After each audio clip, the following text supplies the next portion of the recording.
Evidentemente que Vossa Excelência, tal qual o Procurador-Geral, poderá se utilizar da dobra do tempo, se assim quiser. Mas sempre contamos com a colaboração, com o tempo da Corte. Serei prudente, senhor presidente. Senhor presidente, ministro Dias Toffoli, advogado-geral da União, senhor está ministro em pé, relator, tribuna, que fica ao ministro centro Marco da mesa em Aurélio, formato de um nossas invertido, de estimadas frente para os ministros. ministras, ministra Rosa, ministra Carmen, senhores ministros, nosso douto Procurador-Geral da República, muito bom vê-lo nessa tribuna hoje, abrilhantando a representação do Ministério Público. Aos que me antecederam, saudações também, e todos aqueles que aqui estão presentes. Vossa Excelência foi muito feliz, senhor presidente, ao iniciar esse julgamento, nos lembrando que estamos tratando de questões em tese. De fato, essa é uma realidade. São 3 ações diretas de constitucionalidade. O senhor me permita a ousadia e permitam-me também os demais ministros de tentar um grau máximo de abstração, um grau máximo de trabalho dessa questão em tese. Imaginemo-nos que 11 senhores e senhoras, designados pelo princípio democrático, chancelados por toda a sociedade, por todos aqueles que representam os estados da federação, fossem designados para construir um novo Estado de Direito. A partir do nada, onde não há interesses, não há presos, não há grupos políticos, não há interesses econômicos predominantes ou dominados. Construamos um Estado de justiça. A Constituição de 88 nos autoriza a sonhar com essa utopia. Diz o seu artigo 3º, inciso 1, que esse Estado democrático de direito precisa ser construído. Constituem objetivos fundamentais da República Federativa do Brasil construir uma sociedade livre, justa e solidária. E nessa outorga, nesse mandato, foi dado a esses 11 nobres e doutos juristas a atribuição de estruturar esse Estado de justiça. A partir dessa utopia, a partir de uma ética do discurso, a partir de um processo cooperativo de narrativa e de defesa. Lista geral da mesa em formato de um invertido. Nós precisamos sair de um estado de injustiça e construir um estado de justiça. Representante do Ministério Público, presidente Dias Se nós Toffoli, vamos a um resgate histórico na Revolução Francesa, ao centro. O primado essencial dessa construção passa pela preservação do exercício arbitrário do poder e pela construção de garantias e direitos individuais. Por vezes eu vejo a discussão se nós estamos tratando de garantismo ou não garantismo. Eu me pergunto se algum constitucionalista que se repute por sério pode ser não defensor das garantias e dos direitos individuais. Essa é a base do nascedouro do Estado democrático de direito. Agora precisamos entender o que são esses direitos e garantias individuais. No âmbito do processo, princípios que definem um processo como justo. E poderíamos ter ali princípio da ampla defesa, princípio do contraditório, princípio da presunção de inocência, princípio da vedação do uso arbitrário de tribunais de exceções. Vários princípios.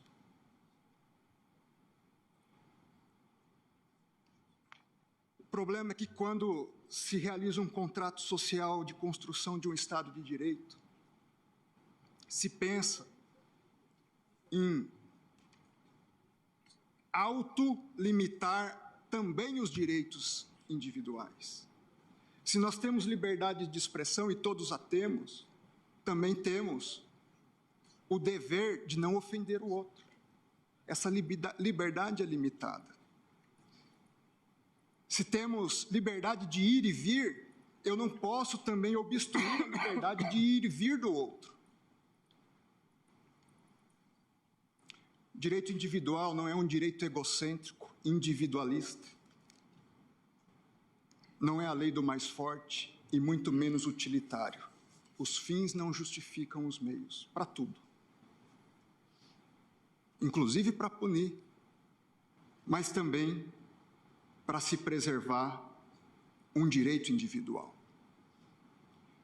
O meu direito individual, ele não é mais importante do que o do outro. E a garantia dos direitos individuais não se dirige só ao Estado, se dirige também ao outro cidadão. Eu, como cidadão, tenho que respeitar o direito individual do outro. E dentro dessa perspectiva é que vários autores e filósofos do direito falam em princípio da reciprocidade nos direitos individuais.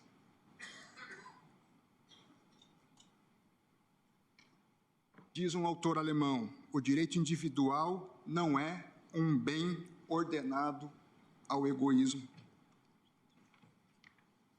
E se o é, se está certo, eu preciso pensar no direito individual das vítimas.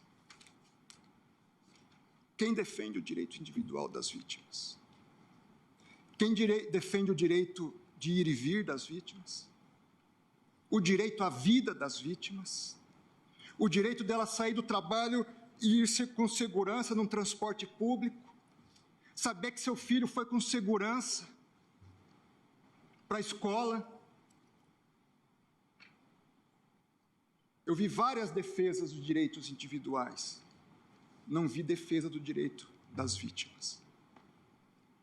Quem defende as viúvas, os órfãos, fruto de uma violência praticada por outros que também têm seus direitos individuais, mas não respeitaram o princípio da reciprocidade.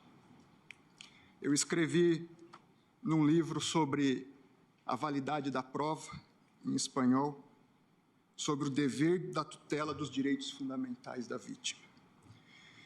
Aspas, quando determinado cidadão é vítima de um crime contra a sua vida, contra a sua integridade física, contra a sua origem racial, a sua crença religiosa, a sua liberdade de pensamento, etc., seus direitos individuais foram violados. E, por conseguinte, o Estado deve atuar para garantir e defender tais direitos violados, assim como para processar e sancionar os possíveis infratores dos direitos dos seus pares. Na sua teoria dos direitos fundamentais, Robert Alexy fala sobre o direito de proteção. Ele diz, não basta a existência do direito de proteção, não basta a sua estruturação, é necessário garantir-se a sua exigibilidade judicial, em sua substância.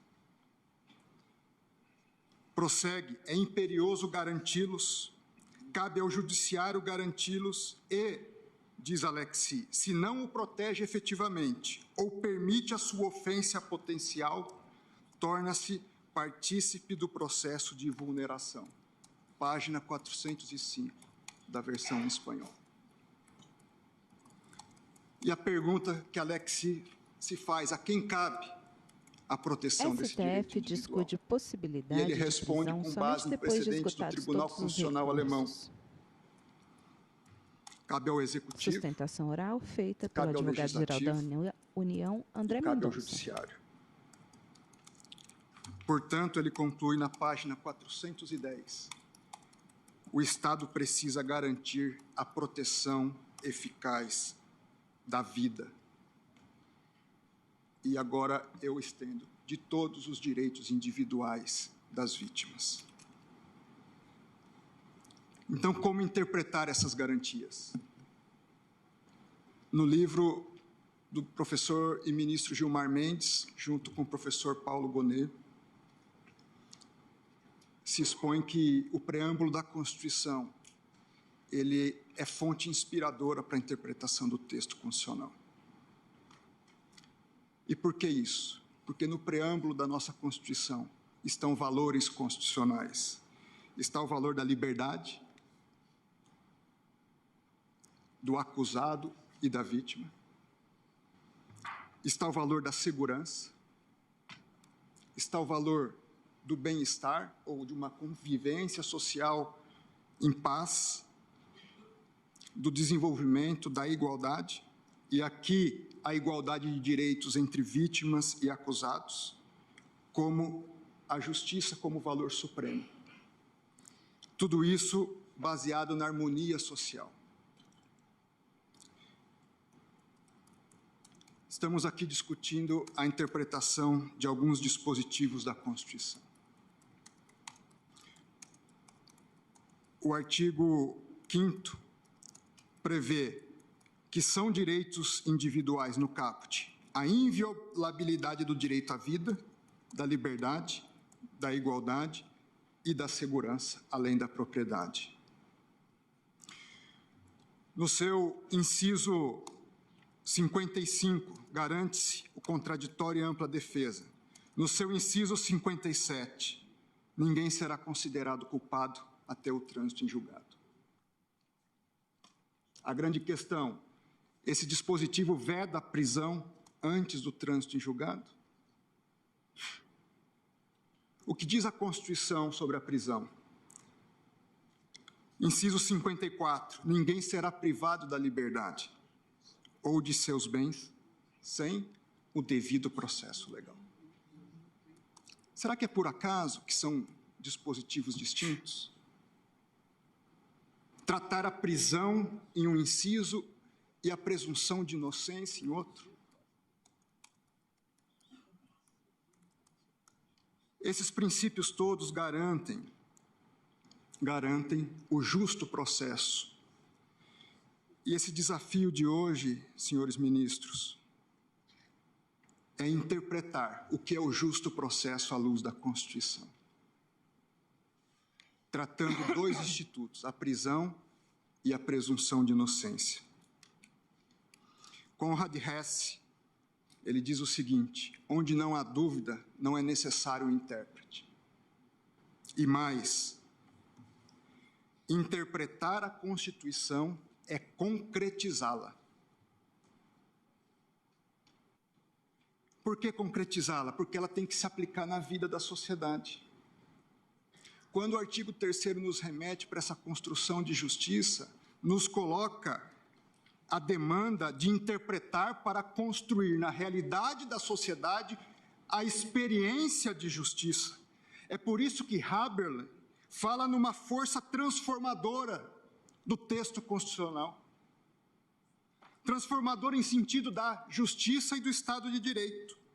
É por isso que Ackerman, professor de Yale, fala numa Constituição vivente, capaz de trazer vida a essa sociedade. E volto à pergunta: é por acaso que se trate a prisão num inciso e a presunção de inocência em outro?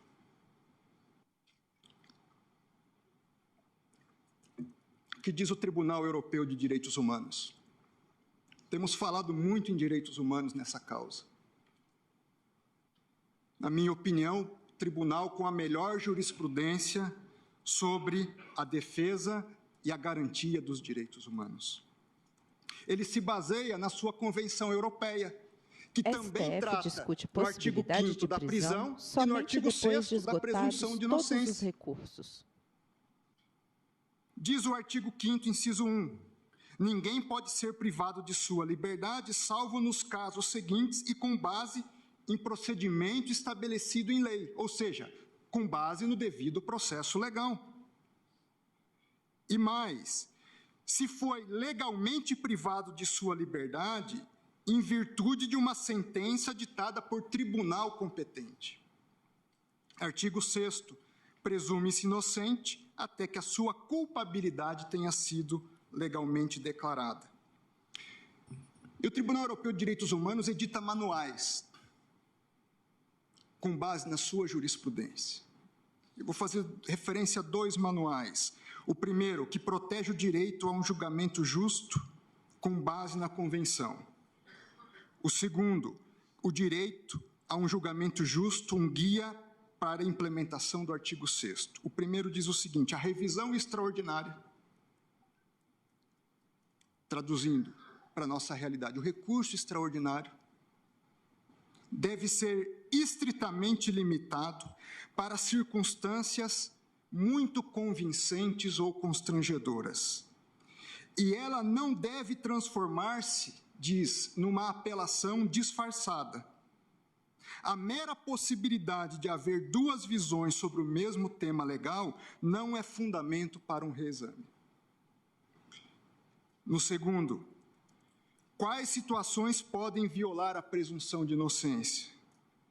Não necessariamente proíbe, o princípio da presunção de inocência não necessariamente proíbe presunções de direito ou de fato contra o acusado. Dentro dessa perspectiva, toda a Europa caminha nesse sentido. Estados Unidos caminha nesse sentido. Trata de modo distinto presunção de inocência com prisão, salvo 1 ou 2 países europeus. Mas, se submetido ao Tribunal de Direitos Humanos, essa é a jurisprudência.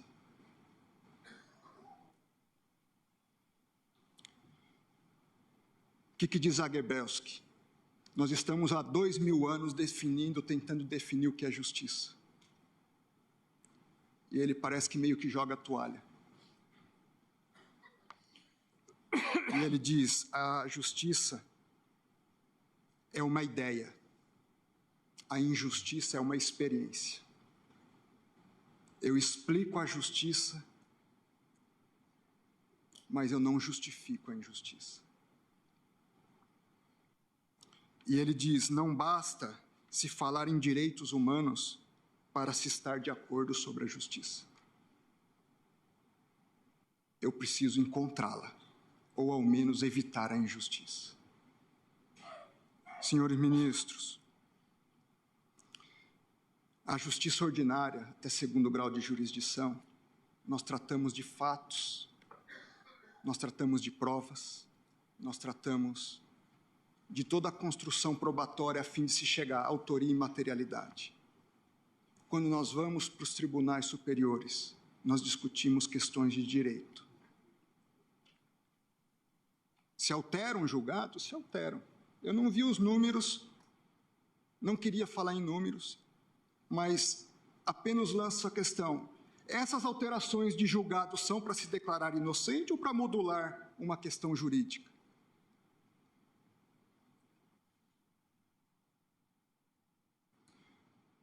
O artigo 637 do Código de Processo Penal diz que o recurso extraordinário tem efeito suspensivo. O 597 diz que a apelação, que o extraordinário não tem efeito suspensivo e que a apelação, no 597, tem efeito suspensivo. O próprio Código de Processo Penal, que nos demanda a situação concreta, uma interpretação conforme a Constituição, ressalva que o recurso extraordinário não tem efeito suspensivo. O artigo 283 é a única hipótese de prisão? Não, eu preciso respeitar o devido processo legal. E é nesse sentido que o 637 diz que não tem efeito suspensivo. E mais do que isso, as hipóteses de prisão se resumem ao artigo 283? Eu me pergunto dos crimes inafiançáveis, previstos também na própria Constituição, dos crimes hediondos, previstos também na própria Constituição. Eles não estão previstos no 283. O 283 limita a Constituição? Ou ele é uma parte explicativa da Constituição? Ele se sobrepõe ou ele integra? Essa é a discussão. Ele deve integrar, porque o próprio Código de Processo Penal já prevê a ausência de efeito suspensivo para o recurso extraordinário. Ele deve integrar, porque a própria Constituição prevê os crimes inafiançáveis.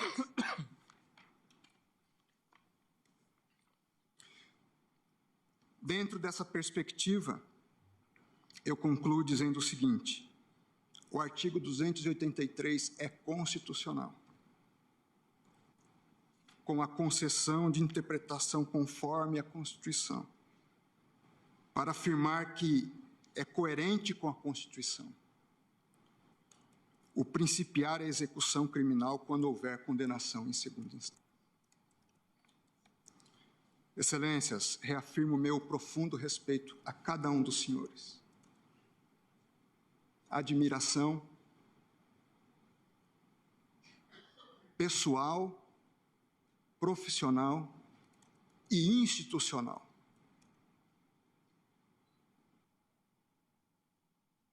Os senhores são, ao mesmo tempo, privilegiados, ao mesmo tempo,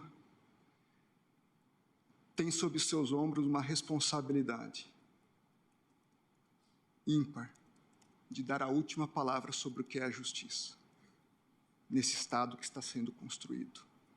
Ele iniciou-se em 88, mas ele vai além de nós. Eu peço do fundo da alma que Deus os abençoe, que Deus abençoe o nosso país e reafirmo a minha credibilidade na sabedoria e na justiça que está entregue para ser definida a vossas excelências. Meu muito obrigado pelo tempo e pela atenção de todos os senhores.